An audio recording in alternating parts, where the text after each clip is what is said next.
Okay, magandang hapon ho ulit. Alam niyo ho, excited po ako kasi pagpapatuloy natin yung ating aralin sa aklat ng Exodo.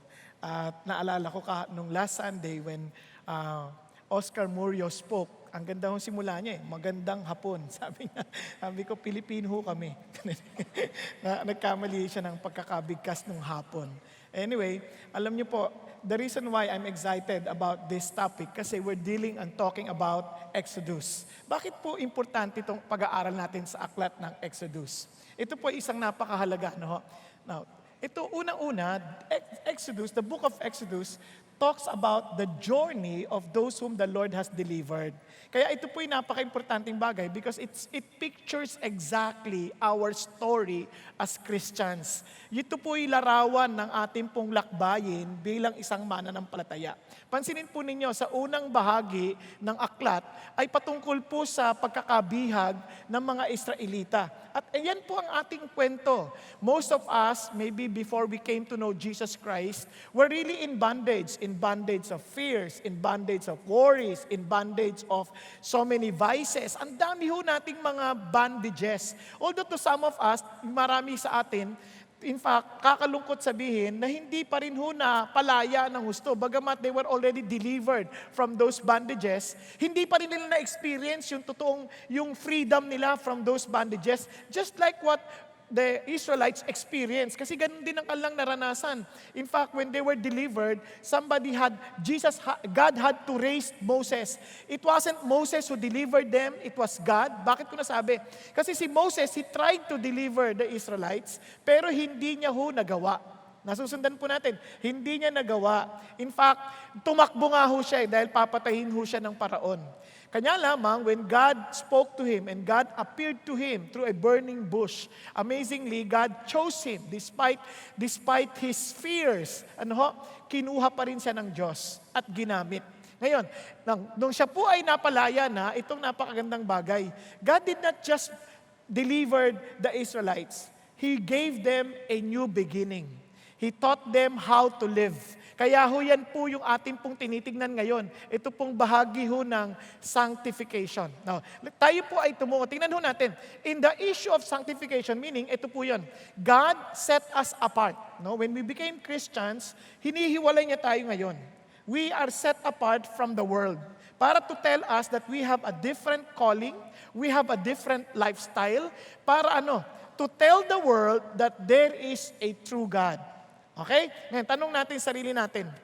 Yung po bang Diyos na nagligtas sa atin ay evident sa buhay natin that people around us will say, alam mo, totoo ang Diyos. Tingnan mo lang yung katabi mo. Tingnan nyo lang siya ngayon. Sabihin mo nga sa akin, kung totoo nga ang Diyos pag nakikita mo siya. Di ba? Amazing, no? Sa akin, importante ho yung maintindihan ho natin. Kaya nga ho, kung naalala ninyo, na sabi, when we were set apart, God gave us a different direction in life. Naalala niyo sabi ni Murillo, yung bang buhay na pinamumuhay natin ngayon, ito ba yung buhay na ikinamatay ni Jesus? Ulitin ko. Ito po, kaya nung nakikinig po ako nung last Sunday, I was really sabi ko, wow! Ang lakas doon power punch. Sabi niya, yung bang buhay na pinamumuhay mo ngayon is exactly the kind of life that Jesus wants you to live, in that He was willing to die for it. Yung bang dahil namatay siya para sa iyo, ito yung buhay na gusto niyang meron ka. At yun po yung ating nakita. Kaya ho dito sa ating pag-aaral, kung maaalala ninyo, we were studying about the Ten Commandments. Bakit? The Ten Commandments tell us about what God wants us to have as a life. Ngayon, sabi nga, kanina umaga, as I was listening to Pastor Peter, meron siyang magandang tanong, sabi niya, ano ba ang pakiramdam niyo sa Ten Commandments? Sabi niya, be honest, sabi niya. Ito ba ay burden o blessing? Pakitaas ang kamay pagka-burden. Ayaw magtaas, praise God. Pag blessing, nako, yung iba, ano talagang gusto ninyo? Kasi, blessing, marami nagtaas, pero marami ring hindi. Huwag nyo, akala nyo, kikita ko kayo dito, kahit yung natutulog, kita ko Diba? Kaya, yung iba, sorry meron kasi nagtatanong sa akin, Pastor, talaga bang may nakikita kayo natutulog? Kayo naman, huwag na kayo magkunwari. Tingnan nyo na lang katabi nyo. wag niyo na akong tanungin kung nagsasabi ako ng totoo. Alam nga naman, sabihin kong may natutulog, tas wala naman pala, di ba? Tingnan niyo lang yung katabi niyo, kahit sa taas. Balik tayo. Kaya ko yan sinasabi sa inyo, kasi ganito, importante. To some of us, we find the Ten Commandments as burdensome. Bakit? Kasi nga, yung commandments na ito is not really for us para masabing, pag Christian ka, ito yung mga do's and don'ts ng buhay. Yun ang dahilan kung bakit maraming mga quote-unquote Christians are frustrated in life. Bakit? Kasi akala nila yung Christianity, do's and don'ts. Nagkakamali ka.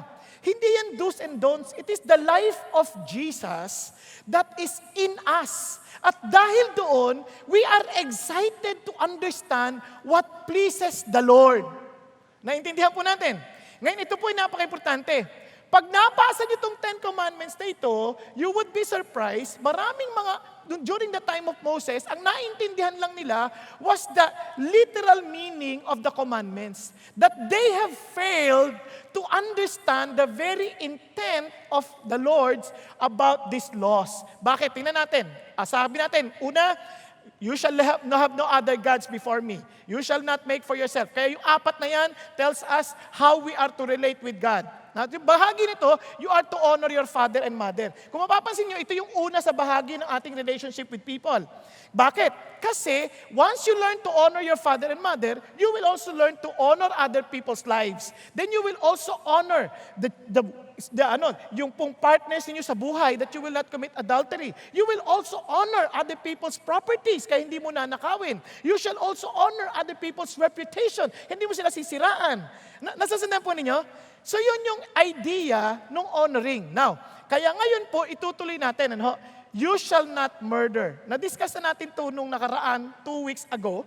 Didiinan lang natin ulit ngayon. Okay po?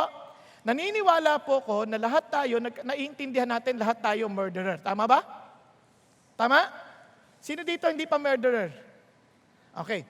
Nung naintindihan natin yung paliwanag ni Jesus, maliwanag sa atin na we are all murderers. Now, let's go back to our discussion. Una, sabi natin, you shall not murder. Napansin niyo, hindi kill. Bakit? Kasi yung salitang kill, napakalawak. Yung pag sinabi mong murder, hindi ho lahat kasi ng killing, murder. Ulitin ko po, pag pumatay ka ng ipis, hindi yan murder. Naintindihan natin, killing yan. Pag sinabi nating murder, ito yung unjust taking of life. Na mapapansin niyo rin, you shall not murder, hindi lang murder another person. Kasi bakit? Kasi kasama yung pagkuha ng buhay ng sarili. Hindi mo buhay yan, that life belongs to God. Kaya kasama dyan ang suicide. Kasama dyan, pati ho yung bagay ng abortion. Generally speaking, kasama yan dyan. At hindi lang yon. Hindi kasama dyan ang bagay ng digmaan kasi meron pong digmaan kung saan we defend ourselves because we submit to our government. Makikita nyo rin yan sa Bible. Hindi yan kasama yung tungkol sa mga judicial execution sapagkat nandun din yan sa Bible. Naintindihan po natin. Ngayon, itong kasama nito, literally speaking, ito yung hindi makatarungan pagkuha ng buhay. Okay po? Yun ang ating intindi. Ngayon, sabi nga ni Paul, we need to understand that we are to focus not on the letter, but on the spirit. For the letter kills, but the spirit gives life. Meron pong mas malalim pong dahilan ang Diyos. Hindi lang niya sinabi, do not murder. Meron siyang gusto niyang maintindihan tayong lahat. Ano yon? Tingnan niyo yung katabi mo. Una, importante yan. That life is important. You are precious to God. Pakisabi niyo nga po sa katabi niyo. Ayan. You are precious to God. Yan po yung napaka-importanting bagay. The mere fact that God is commanding us not to kill anybody, nor ourselves, He just want to emphasize that we are important to Him. Okay po ba yun? Nagkakanindan tayo. Yun din ang dahilan kung bakit sabi ni Jesus, sabi tatandaan nyo, even yung baby pa lang, for you formed my inward parts, you wove me in my mother's womb, I will give thanks to you for I am fearfully and wonderfully made. Pansin niyo pa, ingat na ingat tayong ginawa ng Diyos. Kaya kahit na ano pang tingin mo sa iyong sarili, minsan hindi ka natutuwa sa itsura mo, Ito sasabihin sa iyo, iningatan niya ng Diyos. Ganyan, ingat pa yan. Meron pang mga ganon, di ba? Parang nagagalit pa, ingat pa yan. And honestly, kahit ako noon, I was really questioning God about my physical features. Sabi, Lord, bakit unfair ka? Bakit hindi ako matangkad? Hindi ay matangos ang ilong ko? Kasi yung iba kong kakilala, pag humahangin, gumagalaw ang ilong eh. Sobrang nipis. Yung sa akin, lumapag na eroplano, walang kayanig-yanig eh. Di ba? And until the Lord gave me this verse and told me this, as I was meditating, parang bumubulong siya. Hindi ka ba nagpapasalamat yung ilong mo, di baligtad? Kasi kung baligtad yan, konting ambon, lunod. Hindi, totoo naman eh. Di ba? To so many people, they keep on complaining about their faces. Hindi ka ba nagpapasalamat? Ang galing ng Diyos, hindi na ilagay yan sa paa. Di ba? Yung ilong na yun, nasa paa yan, ako, ang hirap. Di ba? Pag-isipan nyo ng mabuti. God taught it very well. Pansinin nyo, yung arts natin, when they design aliens, when they design cartoons na ibang-ibang itsura, even different creatures, ang papangit ng itsura. Ang papangit. Yung mata, isa lang na malaki. Parang, ang pangit nilang mag-isip. Si God, pinag-isipan niyang mabuti. Pinag-isipan niya na hindi tatlo yung mata na meron pa sa likod. Mahirap yan, malilito ka, hindi mo alam kung iilagan mo pag may kasalubong. Sino kaya ang ilagang ko? Dahil makikita mo rin yung likod. Ano hindi niya sabihin? Kaya pinag-isipan niya ng Diyos. Sabi, wonderful are your works and my soul knows it very well. Now look at this. My frame was not hidden from you when I was made in secret and skillfully wrought in the depths of the earth. Sabi niya, your eyes have seen my unformed substance. Can you imagine this? Even before you were formed in your mother's womb, God was already thinking about you. He was already watching you, observing you. Ginagawa ka pa lang. Alam nyo, dito ako na-amaze. Jesus Christ died for us even before we were born. Hello? Ganun ka-importante. Ganun ako ka-importante sa Diyos. Ganun ka-importante yung katabi mo. Naintindihan natin? Kaya, ito na ho ang pananaw ng Diyos sa atin. Now, since we are important, look at the words. You have heard that the ancients were told, you shall not commit murder. So Jesus Christ began to explain about this kasi ang idea nila, kaya sabi niya, you were told. Bakit you were told? Bakit hindi it was written or it is written? Remember when the devil was trying to tempt Jesus, ang sabi niya, it is written. Hindi ba nasusulat naman yon? Kasi these people, they were no longer reading and studying the Word of God. They were just depending on what people are telling them, people are sharing to them. Kaya minsan yung meaning pa, hindi na eksakto. Kaya sabi niya, you were told, and I would like to correct your misunderstanding of this command. Bakit? Sabi niya, and whoever commits murder, you shall be liable to the court. Now, let me tell you this. Sabi niya, don't you just ever think that murder has something to do with you taking one's life. I want you to understand, but I say to you, that everyone who is angry with his brother shall be guilty before the court.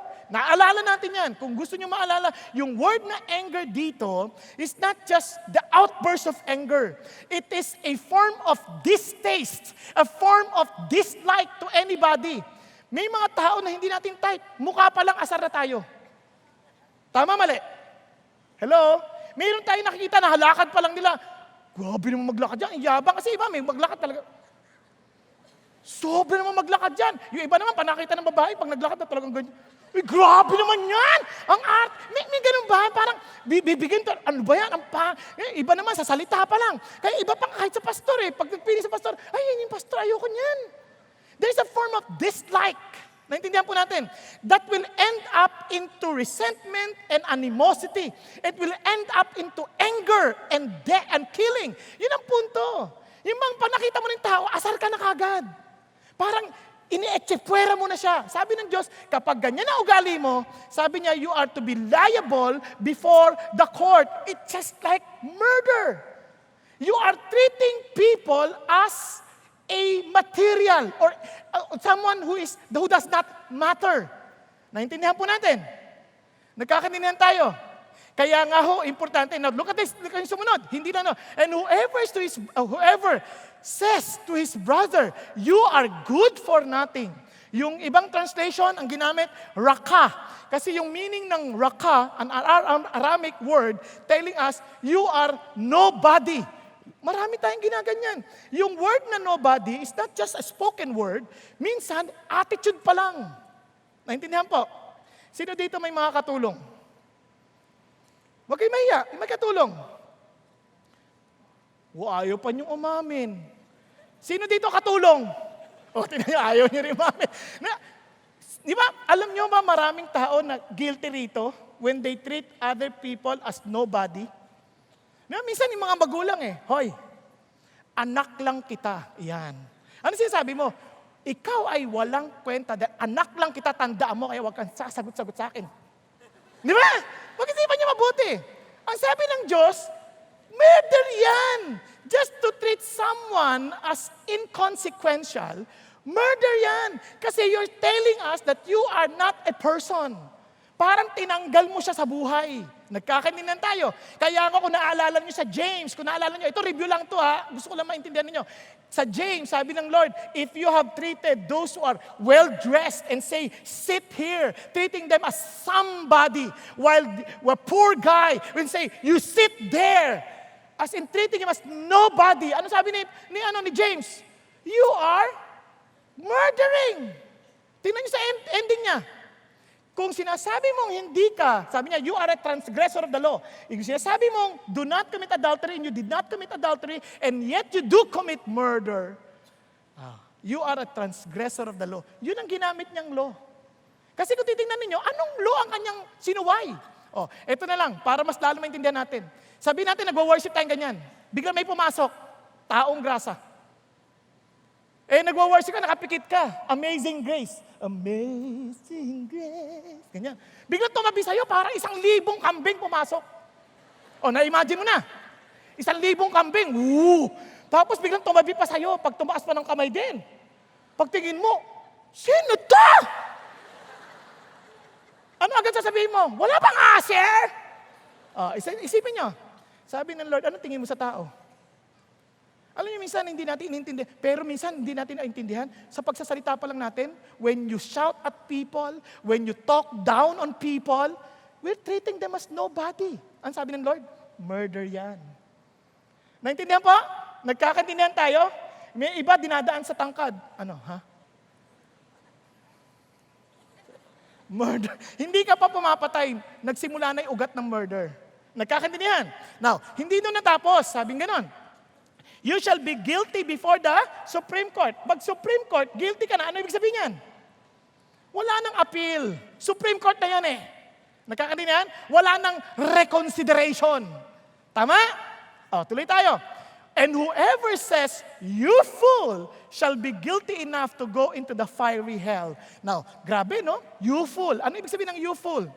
Para sa kanilang pananaw, ang tingin nila yung you fool, kung titingnan yung Psalm 14, sabi gano'n, yung fools do not believe in God. So in other words, it has something to do with their character. When you put down people because of their quote-unquote character or lifestyle or belief, sabi niya, you are a murderer. Now, let me just show you this. Alam niyo po ba, minsan pag nagtatanungan Christian, among Christians ito Brother, saan ka nag-a-attend? Sa CCF. Talaga? Kasi ikaw, saan ka? Diyan sa tabi-tabi. Hindi ko na sabihin anong pangalan, ha? Ganon. Christian ba kayo? May tanong agad na ganon. Okay, may tatanong pa. Saan kang CCF? Sa Maine. Mayroong daladalang pride. Ikaw, saan ka? Sa outreach. Outreach. More time. Wala. Sino pastor ninyo? Di ba? Kami, yung gwapo. Kayo sino? Pangit. Sa Maine, gwapo yung pastor. Yung sa umaga. Di pa ako tapos, ha? Di lalo na pag dinikit pa mga ganyan. Anong natin naman service? Tagalog? Baduy. Mga baduy kayo. Tagalog. Kami, English, man. English. We're different. Alam nyo, parang first class. Pag ganyan ang agali mo, sabi ng Lord, murder yan. Nagkakaintindihan na tayo? Huwag kayong maglala, pati naman yung mga Tagalog speaking, ganun din. English pa? Kala mo sino? Pilipino naman? Ay, ganun. Murder din. Walang pinagkaiba. Pare-para tayong mga murderer. Nagkakaintindihan tayo. Kaya wag ho tayo, ibig sabihin, meron tayong ganong, kaya nga ho, sinasabi na ng Diyos, yung anger, an expression of distaste towards somebody, even yourself, that leads to resentment and hostility. Kaya ganon din yung rakat, treating others or telling people that they are nobody.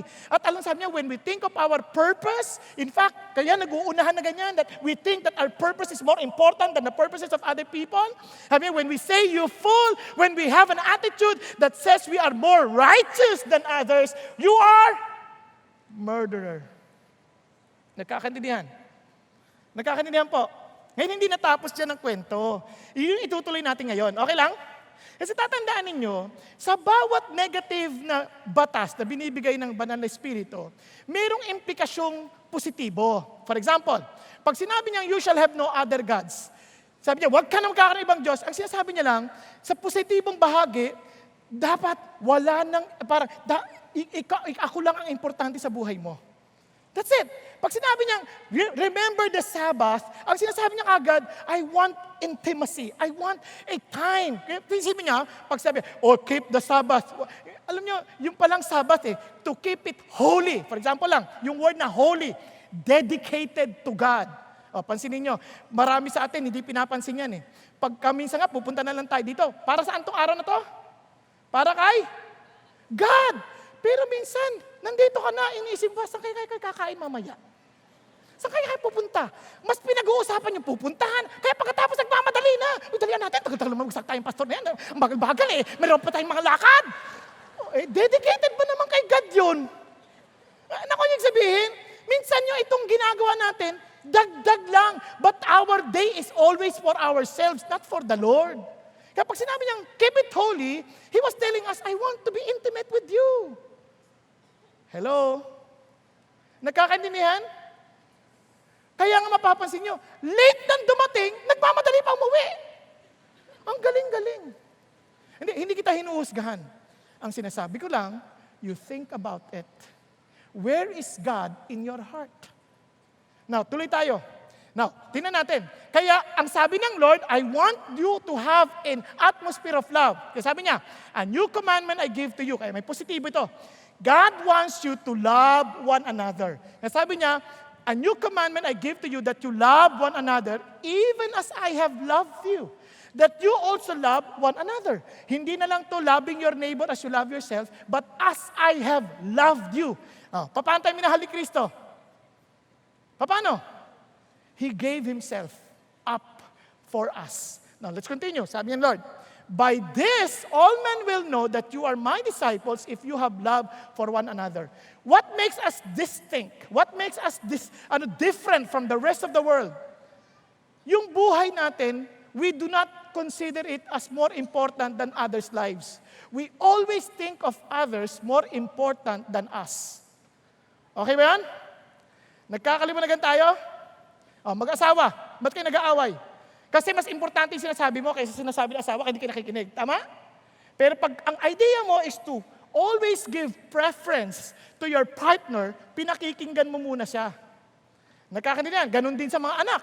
Kaya ang challenge ni God ito, we are to love one another. Kaya look at this. Ang continuation, kaya ang ating topic, fixed relationships, love like Jesus. Pakisabi sa katabi mo. Fixed relationships, love like Jesus. Kaya nung sinasabi ng Diyos na do not murder, He wants us to have a relationship, a loving relationship among the brethren. Kaya tawansin niya, if you say to your brother, look at the words, brother, it was intentional, brother. Bakit? Hindi friends. Bakit hindi lang neighbors? Kasi yung brother, wala kang choice. Sino dito namili ng kapatid? Wala kang choice. It was an understanding that we are to love others unconditionally. Tama? Kasi ang kaibigan, pwede mo piliin. Ang kapatid, hindi mo napipili. Tama po ba? Pakigising mo yung katabi mo, hindi kita pipiliin. Kahit tulog ka. Joke lang. Tulog ka lang. Ang ibig sabihin, I have to love you unconditionally. Now, look at this. Kaya we are to fix relationships, love like Jesus. O, tinan nyo continuation. After telling us about yung you shall not murder, look at the words. Therefore, ano ibig sabihin ng therefore? Sa makatwid, sa madaling salita, bigla niyang binigyan ng buod. Tama? Biglang niyang binigyan ng paglalahat. Sabi niya, if you understand what it means to murder, therefore, sabi niya, if you are presenting your offering at the altar, and there remember that your brother has something against you, sabi niya, leave your offering there before the altar and go. First be reconciled to your brother and then come and present your offering. So ito na yon. Sabi niya, we are to fix relationship. Ang sabi niya, therefore, now listen to this. Balikan natin If you are presenting, so God is creating a new community. Creating na isang bagong komunidad. Kung binigay niya yung batas sa Israel, He was creating a new nation. This time, sabi niya, kung kayo magpapatayan na kayo, ang dami niyong kalaban. Ngayon, the same thing, we are creating a new body. This time, this church is the body of Christ. Kaya huwag kayong magpapatayan. Make sure that you have a fixed relationships and you are to love one another just as Christ loved us. Nagkakaintindihan po tayo. Hello? Ano expected do sa atin? Sabi niya that we are unconditionally loving one another. Yun pong ina-expect niya. Kapag sinabi niyang, you shall not murder, fix the relationship. Tama? Andiyan pa ba kayo? Okay po. Okay, tuloy tayo. Tignan niyo If you are presenting your offering at the altar, and there remember that your brother has something against you. Ano senaryo? Tandaan niyo, nung time na yon, yung templo nasa Jerusalem. Kung galing sila sa north, babiyahe sila patungo sa Jerusalem, malayo yon. Sabi natin, 5 oras sila nagbiyahe. Babiyahe ng 5 oras, pagkatapos na mag-o-offer na siya, bigla niyang naalala. Galit pala yung kapatid ko sa akin. Hindi nga siya sumama Mukhang galit siya sa akin. Nagpaparamdam. Di ba minsan yung mga kapatid, hindi naman nagsasabi na galit sila Nagpaparamdam lang Galit ka ba? Hindi. Hindi ka pinapansin, hindi kinakausap, hindi umiimik, hindi nagte-text, hindi sumasagot. Nakasin niyo ba yun? Minsan, nagpaparamdam lang sila, nagalit sila, pero hindi na sinasabi. Pero naalala mo, mag-o-offer ka na, naalala mo, galit yun sa akin Tingnan niyo sino ang galit? Siya, naalala mo, siya may kasalanan, ba't siya galit sa akin? Hindi niya sinasabi. Ba't ako babalik? Bahala siya sa buhay niya. Mag-worship ako kay Lord. Amazing grace. Di ba? Hindi. Ano sabi ng Lord? Pag naalala mo, bitawan mo muna yung offering mo, pumunta ka. 5 oras, lalakarin ko. Nagbibiro ka ba? Oo, mas importante, ayusin mo yon. Kasi before you worship, you need to understand that you are personally accountable to one another as one body and worship the Lord as a corporate, as one body. Nagkakanin Iwanan mo, puntahan mo, makipagkasundo ka. Tingnan nyo siya na nga ang may laban sa akin, hindi naman ako Wala naman ako samahan ng loob sa kanya Siya may problema Ba't ako babalik? Sa atin nga, kahit masama loob ng kapatid, kahit masama kasi ng kapatid, meron tayong mga kasamaan ng loob, wala tayong pakialam, basta kakanta tayo. I worship you, Lord. Your grace still amazes me, Lord. Ang sabi ng Lord, anak, balikan mo yung kapatid mo. Ayusin mo. Alam mo yung salitang reconcile? Leave your offering there before the altar. Go, first be reconciled to your brother. Ano sabi niyang reconcile? Ang sabi niya, yung magkabati kayo na para nung una kayong magkaibigan. Lupit. Nagkakaintindihan ba tayo? Kunyari, mag-asawa. Minsan, sa service, mag-asawa, nag-aaway. Sa sakyan pa lang yun. Tapos pagdating dito, hindi nag-iimikan. Nakaupo doon sa isa nandoon. Di ba? Tapos pag nakita yung asawa niya, hipokrita! Pataas-taas pa ng kamay. Tapos nakita naman ng asawa, siya rin, hipokrito! Nangyayari. Minsan magkakapatid talagang literal. Hindi nag-uusap. Magkapatid, hindi nag-uusap. Hello? Nagwa-worship. Magkatabi pa yon. Pagkakain, nagte-text me, baka usap nila. Hindi sila nag-iimikan sa table. Ang daming ganyan. Ano sabi ng Lord? pare-pareho kayo mga murderer. Because you are not understanding the very intent or spirit of the law. You're supposed to be together, worshiping me, loving one another, fixed relationships. Amen po? Hello? Yung iba nga, ganito na lang. Hindi na, basta nasabi ko na. Oy, galit ako sa'yo. Tanda mo yan, ha? Magwo-worship ako kay Lord, kaya kailangan kong sabihin sa'yo. Hindi. Sabi niya, fixed. Be reconciled. Nagkakano yan? Be reconciled. Nagkakadinan tayo. At tinanin nyo. Kaya ito kasi yan. Kasi hindi nyo naintindihan, when you are hurt, you begin to withdraw. Ayoko na. Tapos magagalit ka na. Pwede nang puntahan na maging galit ka, then magiging bitter ka, tapos pwede mo na isang chismis. Alam mo yung kapatid niya, grabe, ang kapal ng mukha niyan. Kapal. Pa-serve pa kay Lord. Tama? At susunod niyan, marami ng mga destructive behavior na pwedeng gawin. Pwede na rin ang patayin, lasunin, kung ano-ano pa. Tama? Kasi sabi ng Diyos, dapat ang idea mo is to forgive, reconcile, and love. Bakit? Kasi don't give Satan a foothold. Tingnan niyo sabi ng Bible, be angry and yet do not sin. Do not let the sun go down on your anger and do not give the devil an opportunity. Yung word na opportunity dito, place. As in literal place. Para maintindihan niya, parang ganito yan. Kunyari, yung bahay, binebenta. Ngayon, sabi niya, 5 million ko binibenta yung bahay. Sabi nung bibili, kaya ko lang sana 1 million O sige, 1 million payag ako. Pero isang kondisyon. Meron isang pako dito sa pinto na ilalagay ako. Akin yan, okay? The rest, iyon na. Akin yan. To make the long story short, di ganun na nga. Yung pako na yon hindi niya pwedeng tanggalin dahil kanya yon, kanya yung pinagbilan. May lugar. Lumipas ang maraming panahon, sabi nung may-ari ng pako, bilhin ko na ulit yung bahay, may pera na ako Sabi niya, hindi na pwede, ayoko. O sige, bahala ka. Ang ginawa ng mama, nilagyan ng, yung pako, sinabitan ng patay na aso. Di ang baho! Hindi matanggal-tanggal, hindi niya kanya yun Pag-aari nung nung mama. Naintindihan niyo po? Sa paglipas ng panahon, hindi na nakayanan dahil lagi sinasabitan ng patay. Sabi ng mama, sige, bilhin mo na. Sa madalit salita, binigyan mo ng puwang yung dyablo na magsabit doon sa lugar mo na hindi mo namamalayan. Nagkakaintindihan? Kapag hindi ka nakipagkasundo, hindi mo alam na ikaw ang naapektuhan. Now, panoorin po natin itong patotoo ng isang kapatid. Siya po yung pastor natin sa A-Venue, Makati, na nagkaroon din ng karanasan ng ganito. Meron siyang sama ng loob to the point na siya na naapektuhan. Panoorin natin sandali. I had come from a very sinful and violent past.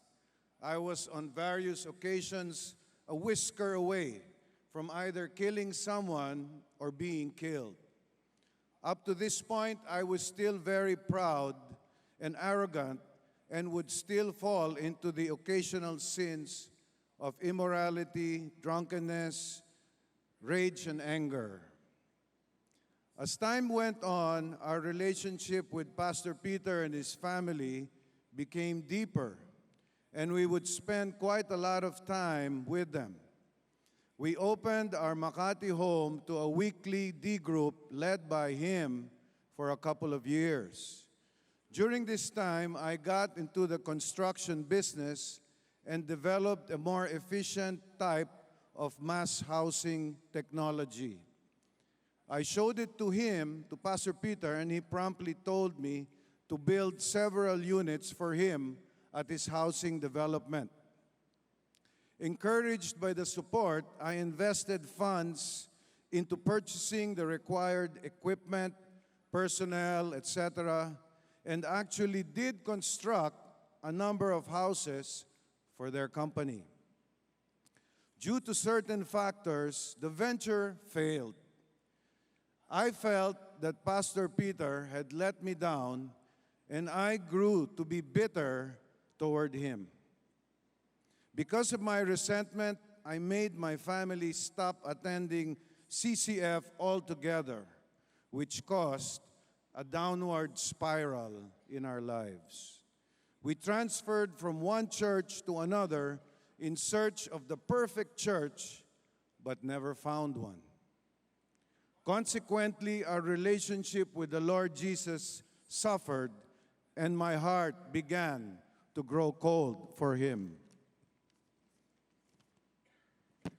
In the meantime, Pastor Peter tried to call me repeatedly to ask me what was wrong. I refused to speak to him. I was proud and arrogant and did not want to have anything to do with him because of my bitterness toward him. I remember one New Year's he called just to greet us, and my wife answered. He asked to speak to me, and I flat out said no in defiance and pride. Gina heard his voice crack in emotion, and he said that he still loved us. During this time, my life continued to move fast downhill toward destruction as my business was losing money heavily. I had huge debts, and the interest rates at this time shot up to 42% during the early Ramos era in the early 90s. To medicate my stress and pain, I had resumed all my former vices. Alcohol, drugs, and women were once again back with a vengeance. The consequences of my sins started emerging as I witnessed my business heading toward bankruptcy, and my family life was unraveling. In the meantime, my bitterness against Pastor Peter and many others whom I felt contributed to my situation was getting worse. I would blame anybody and anything for my misfortunes except myself. One day, our situation was so bad that I was contemplating on ending my life to escape the realities. My wife was ready to give up on me as well, as she had witnessed my worsening behavior. She was so hurt and discouraged that she got into a very serious bout of depression and was on her own downward spiral. The situation went on for a couple of years until it got so bad, I had to make that one decision in my life, whether to turn my back to God altogether and kill myself, or finally, once and for all, surrender everything to Him and ask Him for forgiveness and mercy. I thank God that at this point He touched my heart, and I was moved to humble myself and take His all or nothing offer. One day, when my wife was at her worst point of depression, our ever-loving Sister Diona called and began to resume our relationship with their family. Filled with gratitude, we opened the doors for a reconciliation with my brother Peter. And sure enough, God made us meet up again, and we were reconciled. Praise God. Praise God. Napansin nyo? Hello. Ayan, andyan pa kayo? Okay. Napansin nyo? Yung sama ng loob, nagdire-diretso, sino naapektuhan? Siya. Siya yung nahirapan. So ang ganda naman, when Pastor Peter learned about it, he tried to reach out. He tried to reconcile. Hanggang sa na-reconcile sila after several years. Minsan yung pag-reconcile, hindi naman agad-agad yan eh. Uy, bati na tayo ha. Minsan ang tagal, minsan nagsasara yung pinto, nagkakaintindihan tayo. But the point is, our heart will always be open to be reconciled. Kaya sabi ng Bible, look at this, but one whom you forgive anything, I forgive also. For indeed what I have forgiven, if I have forgiven anything, I did it for your sake in the presence of Christ. Why? So that no advantage would be taken of us by Satan, for we are not ignorant of his schemes. Kaya pag binigyan natin ng puwang and we do not reconcile, bibigyan mo ng puwang yung diablo to destroy us all the more. Nagkakaintindihan tayo. Sabi mo, Pastor, di mo naintindihan, iniwan ako ng asawa ko pa, ulit-ulit siya ng daya sa akin. It doesn't matter. Release him to the Lord. Amen po? Ibigay mo siya sa Diyos. Malay mo, kunin agad. Joke lang. My point is this. The willingness to be reconciled, hindi mo iniisip na maayos lahat ng sitwasyon. Ang iniisip mo, maayos yung puso at maibigay sa Diyos ang lahat ng bahagi ng ating buhay. Amen? Amen po? Kasi sabi ng Bible, sabi ng isang manunat, to forgive sin is not to disregard them and do nothing about them, but to liberate a person from them, their guilt, and their power. Sila yung tinutulungan mo rin, mapalaya. Naalala ko marami po akong nagalit sa akin, maraming galit sa akin, hindi ko maintindihan. Siguro, hindi nila type itsura ko, hindi nila type yung the way I speak. So galit sila sa akin. Until one time, binabati ko pa sila, nakikita ko sila sa daan. Gusto yung katabi nyo para maalala niya kasi hindi niya ma-imagine ito. Dito yung makita ko sila, uy, kamusta? Pero as if, hindi ako nag-e-exist. Lalagpasan lang akong ganyan, oh. Sabi ko, wow. Sabi nga nung asawa ko na minsan, sana sinapak mo na lang. Total, wala namang pakiramdam kasi kung bumati ako, uy, kamusta ka na? Excited ako eh. Dumaan lang na ganyan, parang wala nangyari. Sabi niya, di mo pa sinuntok eh. Sabi ko, ano ka ba? Huwag kang ganyan. Palaging may makikita ako, ginaganon ko, binabati ko, hindi ako pinapansin. Sabi ng anak ko, Papa, ba't mo pa kasi pinapansin yan? Sabi niya di ka naman pinapansin. Huwag mo na lang intindihin. Alam mo anak, tatandaan mo to, laging overcome evil with good. Huwag mo kakalimutan yan anak. True enough, after several days, yung iba sa kanila, humingi ng tawad sa akin. Lumunta lang, lupasanin, pumunta rito. Nasa St. Francis pa yon. Pumunta sa St. Francis, nakikipagkasundot, humingi ng tawad. Until one day, merong isang mama, sabi sa isang kaibigan, sabi niya, Pastor, alam mo ba si ganito? Isa sa mga hindi pumapansin. Nako, grabe, sinipa. Alam nyo, nagulat siya, pagbalita, akala niya matutuwa ako. Talaga! Akala niya ganun. Pagbalita sa akin, lumuha ako. Sabi ko, totoo, kawawa naman. Sabihin mo sa kanya, pag kailangan ng tulong, tawagan niya lang ako. Ito number ko. Sa madalit salita, tumawag. Nagkaayos kami. Alam niyo, sabi ng mga anak ko, nakita na, Papa, totoo nga, no? Overcome evil with good. Sabi ko, huwag kang maingay, baka akala niya evil siya. Kasi, ang idea, tatandaan ninyo, mas makapangyarihan ng ating Diyos. Amen po. Love is always stronger than hatred. Kaya kahit yung iba ko mga kaibigan, I always tell them, mag-ayos kayo. Walang mawawala. Malalo ka pang magkakaroon. Nagkakaintindihan tayo? Huwag nyo hayaan yung sama ng loob na nag-uumapaw. Bakit? Because the love of Jesus is greater than the hatred of the enemy. Kaya ito pong napaka-importante. Ngayon, paano kung siya naman na nagkamali? Sabi niya, tingnan nyo ha, if your brother sins, go and show him his fault in private. If he listens to you, you have won your brother. Huwag mo lang siyang nagkamali siya, hayaan mo na yan. Kasalanan niya yan. Hindi. Sabihan mo. Huwag mong ipagsabi sa iba. Go to him privately. Try to tell him, dito mali ka, brother. Ang sabi niya, pag napanalunan mo, isipin mo na panalunan mo yung kapatid pag nakinig. Ikaw paano kung di makinig? Magdala ka ng kasama. If he does not listen to you, take 1 or 2 more with you, so that by the mouth of 2 or 3 witnesses, every fact may be confirmed. Para mapatunayan. Hindi para pamukhaan. Ayan may testigo na ako. Kapal mo, magmingi ka na ng tawad. Hindi ganoon. Tutulungan mo, maintindihan niyang mali siya. Tama? Nagkakaningan tayo? Ano sabi?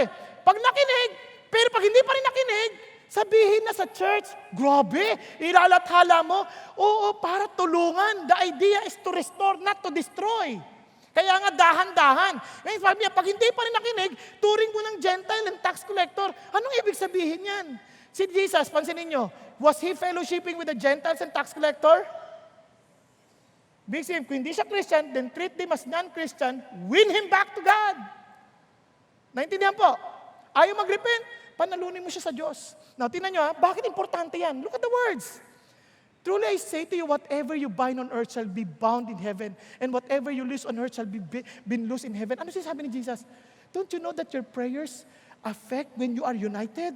Kaya sabi niya, again I say to you that if 2 of you agree on earth about anything that they may ask, it shall be done to them by my Father who is in heaven. The reason that I want you to have a fixed relationship kasi it affects your prayer. It affects your relationship with me.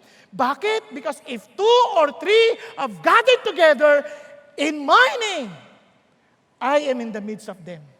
Hindi lang kayong dalawa, kasama ang Diyos. Amen po ba? Kahit mag-asawa, kasama ang Diyos, hindi lang kayong dalawa. Kaya gusto niya, magkasundo kayo. Pakigising mo yung katabi mo, makipagkasundo ka na. Kaya hindi ka nakakatulog na gabi. Dito ka tuloy nakatulog. Makipagkasundo ka na. Makipag-ayos ka na. Now, let's continue. Kasabi ng Bible, paano kung ayaw talaga? Hindi ka binibigyan ng pinto.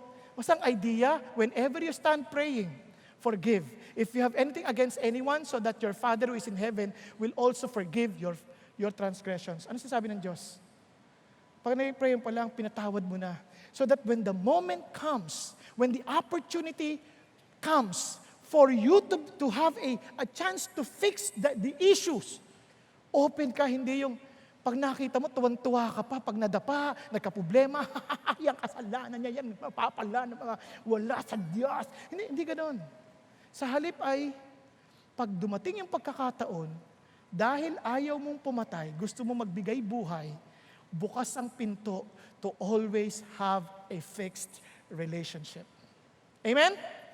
So fixed relationship. Kaya sabi ng Bible, let all bitterness and wrath and anger and clamor and slander. Ano gagawin? Put away. Ilayo from you, along with all malice. Along with all malice. Sabi ng Bible, be kind to one another, tender-hearted, forgiving each other just as God in Christ also has forgiven you. Anong idea ng Diyos? William Barclay beautifully said this. Sabi niya, this is not an injunction to abandon a man. It is a challenge to win him with a love which can touch even the hardest heart. It is not a statement that some men are hopeless. It is a statement that Jesus Christ has found no man hopeless, and neither must we. Sabi mo, sa katabi mo, hindi ka isusuko ng Diyos. Minsan, ang tingin sa kapatid natin, wala na pag-asa yan, hindi na magbabago. Wala na pag-asa, asawa ko, hindi na magbabago. Ano sabi ng Diyos? Walang hopeless. The reason why you're opening a door of forgiveness, a door of reconciliation, because God is telling us, God will never, ever give up on you. Pakigising mo, sabi mo, hindi ka isusuko ng Lord kahit lagi kang tulog. Honest, hindi ka isusuko ng Lord. Alam mo, minsan, pag inisip ko, Lord, baka pagod ka na sa akin. Sabi ng Lord, hindi kita isusuko. Because forgiveness means giving up the right to seek repayment from the one who harmed you. So there is no real worship if the heart is not reconciled with a brother. Walang totoong pagsamba pag hindi ayos ang ating relasyon sa ating kapatid. Kaya, anong ating message ngayon? Fixed relationships. Love like Jesus. You see, we are all worshipers. As Christians, we are all worshipers of God. Therefore, we should have a right relationship with one another. Paano ba yung relationship na yan? Para lalo natin maintindihan, fixed relationship. Now, look at this. Hindi natapos yung law dyan. Hindi natapos dyan yung discussion ni Jesus Christ. Let's continue.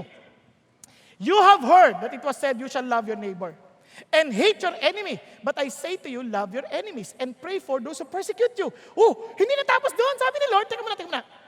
Hindi mo narinig niyo yun? Love your neighbor, hate your enemies. Hindi naman talaga sa Bible yan. Turo lang yan ng mga Pariseo. Pero sabi ni Jesus, let me tell you this. Love your enemies. What? Enemies? Who are my enemies? Tutuloy pa natin, ha? So that you may be sons of your Father who is in heaven, for He causes His sun to rise on the evil and the good, and sends rain on the righteous and the unrighteous. For if you love those who love you, what reward do you have? Do not even the tax collectors do the same? Now listen, if you greet only your brothers, what more are you doing than others? Do not even the Gentiles do the same? Therefore, you are to be perfect as your heavenly Father is perfect. Ano napansin niyo? Yung law of not murdering, the very essence is to love as Jesus loved. Yan ang pinaka-essence. Paano? Love your enemies. Enemies. Who are these enemies? Una, those who persecute you. Yung word na persecute, they intentionally hurt you. Intentionally destroy you. Meron ka bang ganyan? Yung talagang nag-uusig sa'yo? Na gusto kanyang sirain? Ang sabi ng Lord, mahalin mo yan. Kaya? Parang masama na loob nyo, ha? Kaya? Mahalin mo daw yan. Sino pa? Those who are against your wants. Bakit? Sabi ng Lord, tinan ninyo, He makes the sun rises on those good and the unrighteous. Pag sinabi mo unrighteous, they are not submitting to the authority of God. They are not doing what pleases the Lord. They are His enemies. Tama? So when you say enemies, these are also people who are directly or indirectly attacking, parang hates your principles. Hindi na ikaw gusto.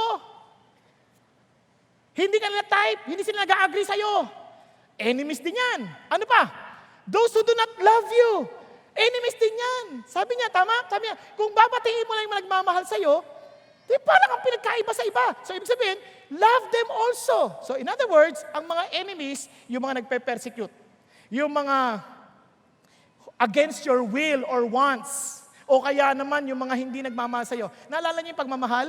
Anong opposite ng pagmamahal? Hate. Ano yung hate sa Bible? Walang pakialam. Mga taong walang pakialam sa atin. Naranasan niyo na yon, yung mga taong walang pakialam? Napansin niyo po ba kahit dito, minsan magkakasama na tayo, hindi tayo nagpapansinan? Hello? Andiyan pa kayo? Hindi na kayo namamansin, ha? Honest. Alam niyo, maraming tao, pakita lang natin ulit yung title, ha? Kasi gusto ko maintindihan ninyo. Yung bagay na gustong maintindihan natin ng Diyos dito ay ito. Itong mga bagay na ito, sabi ng Lord, mahalin mo sila. Bakit ko sila mamahalin? Sabi ng Bible, kasi, ito ang dahilan, tayo'y anak ng Diyos. Now look at the words. So that you may be sons of your Father who is in heaven. Hindi yan conditional. Ang sinasabi lang dito, since dinidescribe niya, kasi kunyari, you are a son of peace. Ibig sabihin, ikaw ay anak ng kapayapaan, ikaw ay full of peace. Pag sinabing sons of God, you are like God. You are like Jesus. You are living like Christ. So, if you are sons of your Father, kung talagang anak ka ng Diyos, it is but proper for you to love your enemies. Nagkakaintindihan tayo? Kung if you claim that you belong to Jesus, magmamahal ka sa kaaway. Oh, kaya ba yun? Yes! Sabi niya, if you greet only your brothers, what more are you doing than others? Do not even the Gentiles do the same. Yung word na Gentiles dito, mga hintil, mga makasalanan. And sabi niya, therefore you are to be perfect as your heavenly Father is perfect. Tingnan ninyo, yung mamamatay tao, marunong din yan bumati?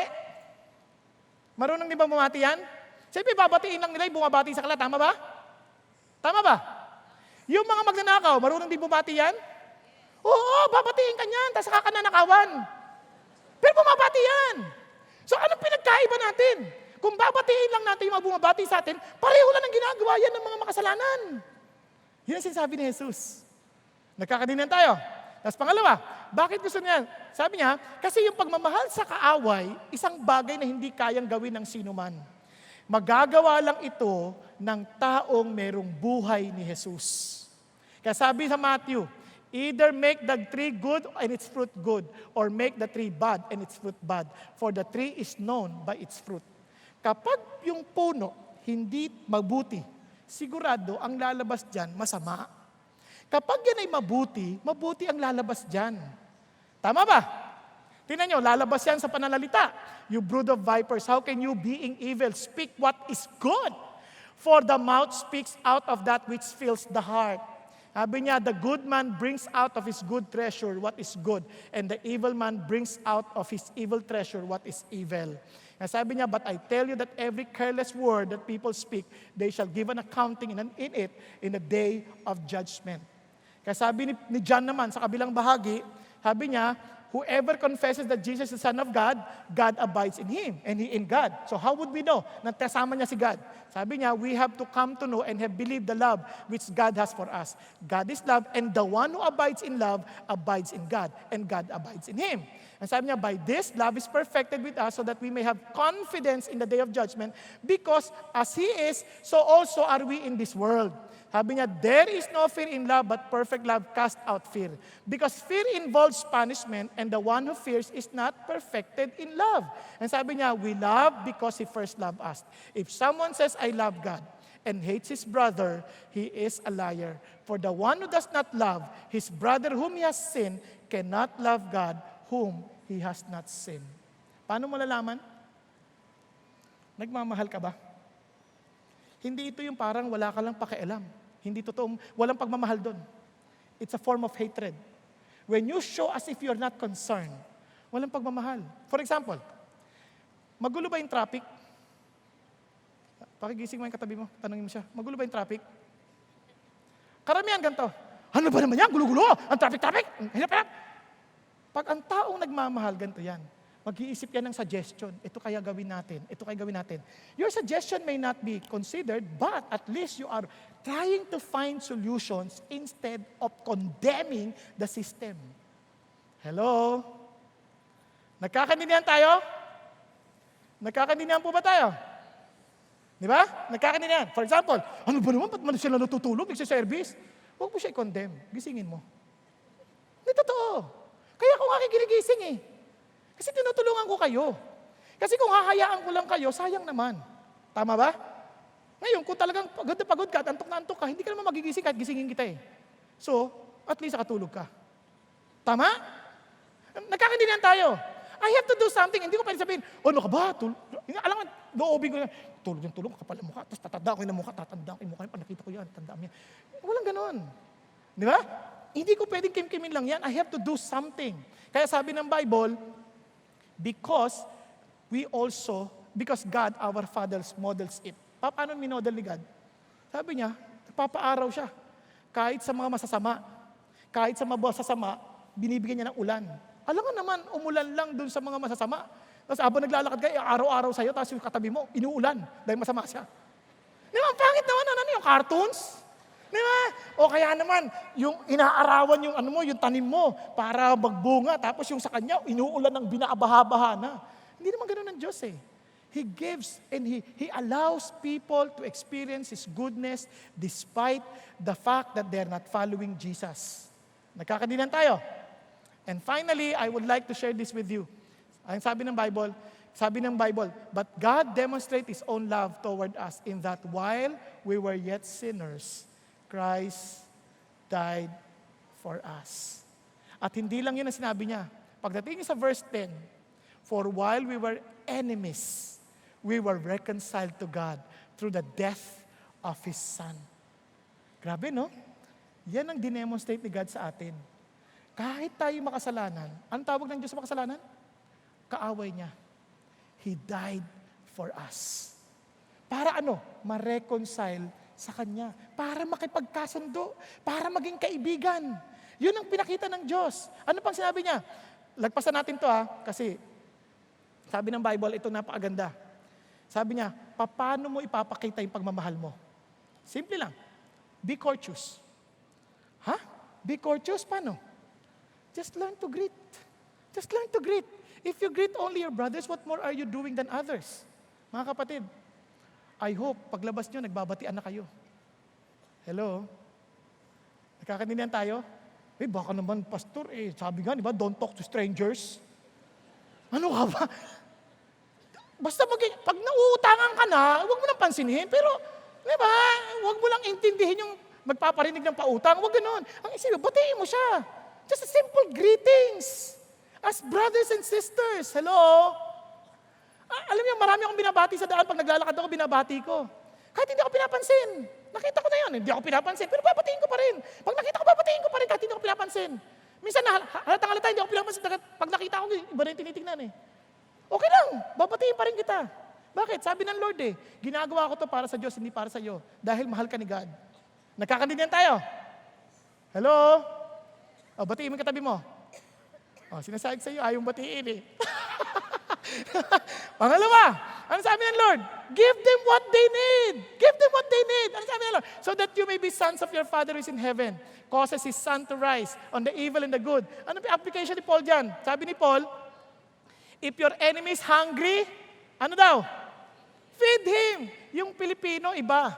Sabi niya, kapag binato ka ng tinapay, ng bato, anong gagawin mo daw? Batuhin mo rin ang tinapay. Mali. Galit ka pa rin. Ba't mo binato? Iabot mo, palamanan mo. Timplahan mo ng juice. Pakainin mo. Huwag mong batuhin. Yung iba, binatungan tinapay, nasa garapon pa. Hindi rin ayos.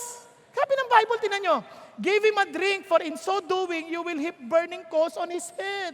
Can you imagine? O, ito pa, do not be overcome by evil, but overcome evil with good.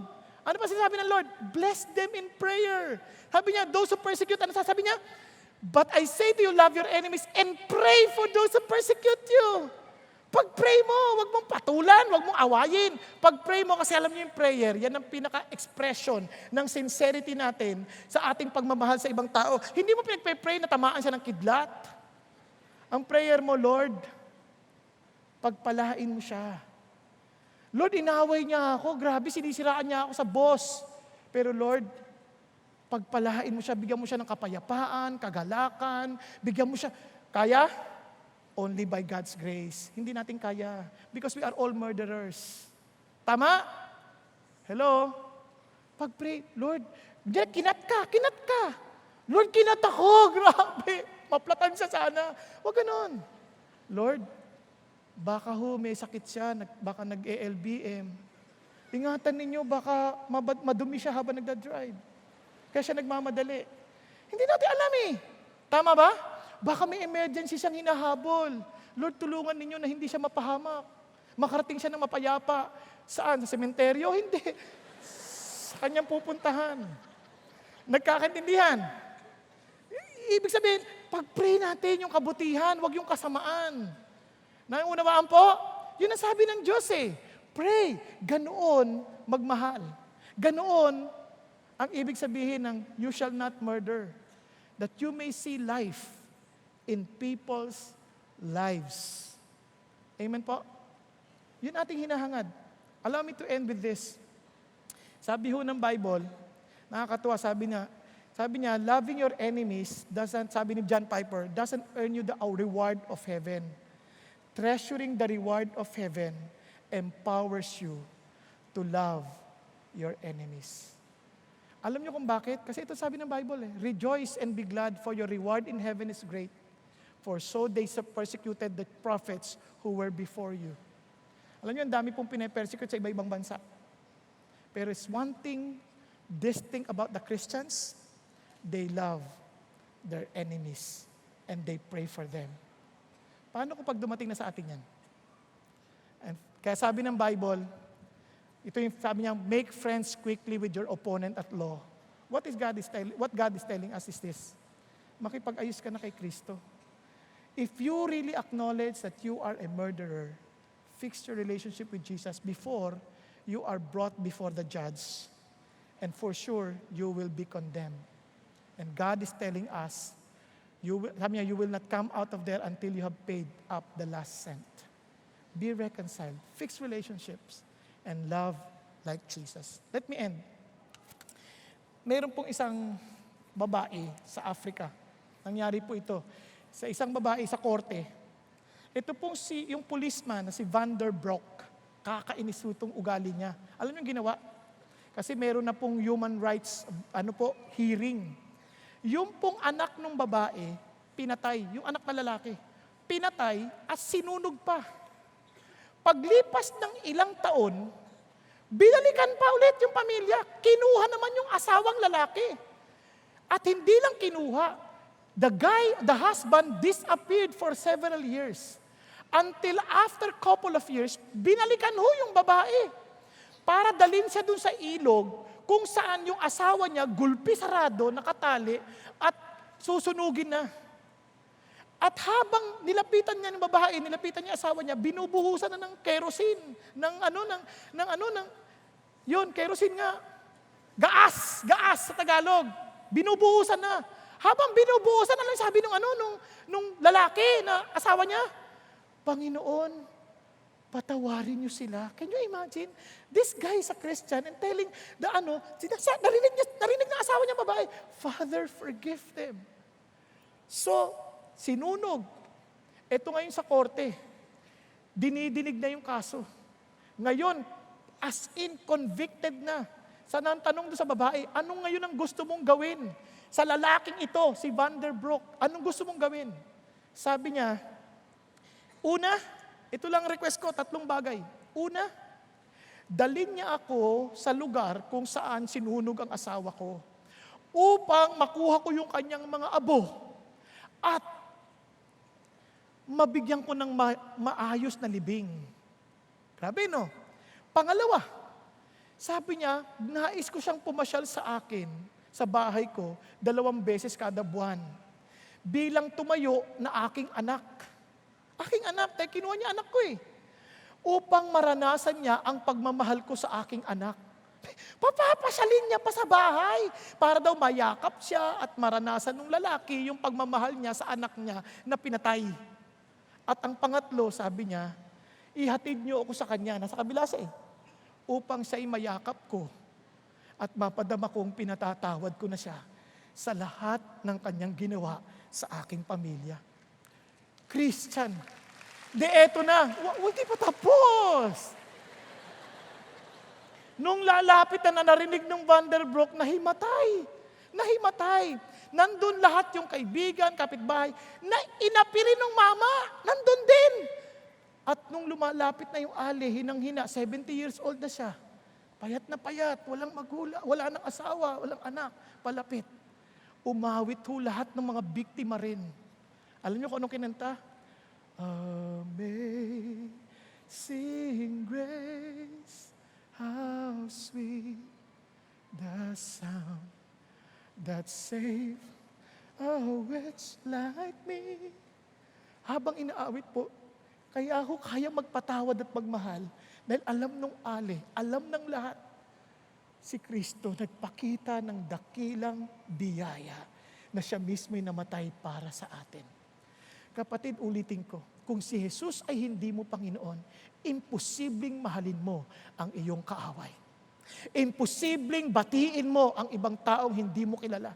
Imposibleng iwanan mo ang sarili mong comfort just to allow them to see that you love them because Jesus loves them as He has loved you. Kaya tayo pong lahat, habang tayo po ngayon, tayo po yumuko at pumikit sandali. Kapatid, you will never desire to be reconciled to anybody, to anyone who hurt you or maybe that somehow you offended, if you do not really understand what it means to have a fixed relationship with Jesus. Tandaan nyo, it's not about you anymore. It is the reality of Jesus in your life. Siya ba talaga ang Panginoon ng buhay mo? Kapag ang puso may galit pa, sama ng loob, at hindi mo kayang tanggapin maging ang sarili mo, kung kaya't marami kang mga maskarang suot, let me just tell you this, you don't need to.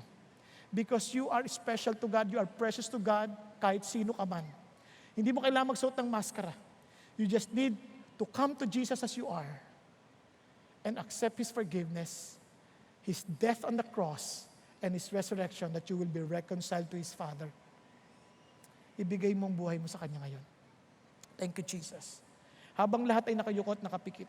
Kapatid, kung ikaw yung kinakausap ng Diyos, and somehow you have some form of hatred in your heart against a brother, against your sister, against your parents, against anybody, may you release it to the Lord and say, Lord Jesus, I also need your forgiveness. And Lord Jesus, I accept that you died on the cross for me and you rose again from the dead that I may be reconciled to your Father. So Lord Jesus, I accept you as my Lord and Savior today and allow me to love others as you have loved me. Even for those who are persecuting me, even for those who do not care for me, who always against my wants and wills, O God, and even for those who do not love me at all. Lord Jesus, thank you that by your grace and by your mercy, you will allow me to love them. And you will allow me to show them that you love them through me. Thank you, Lord. Thank you, Jesus. Father God Almighty, I pray that as your church, may we proclaim to the world your love, which is incomparable, the love that people need. Lord, I pray to fill us with such love to overflowing, that people may experience your love towards them. Thank you, Lord. In Jesus' name we pray. Amen. Amen and amen. Let's continue singing some songs to our God. That's as a response to His amazing grace.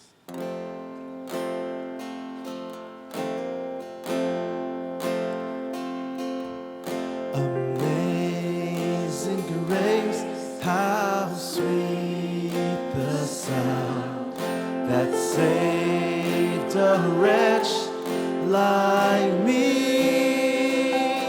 I once was lost, but now I'm found. Was blind, but now I see.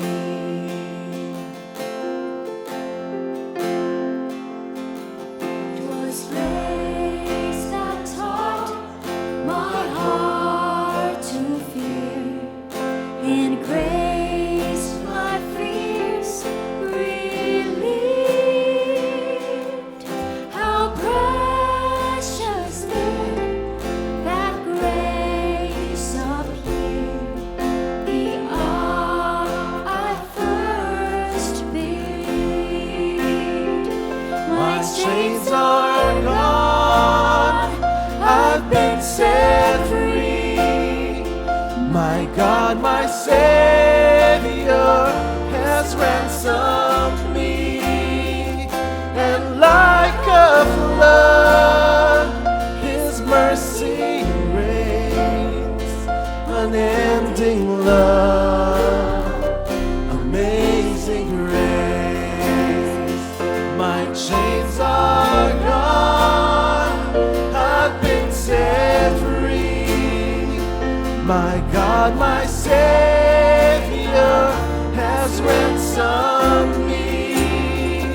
And like a flood, His mercy reigns, unending love, amazing grace, unending love, amazing grace, unending love, amazing grace. Have a blessed Sunday, everyone.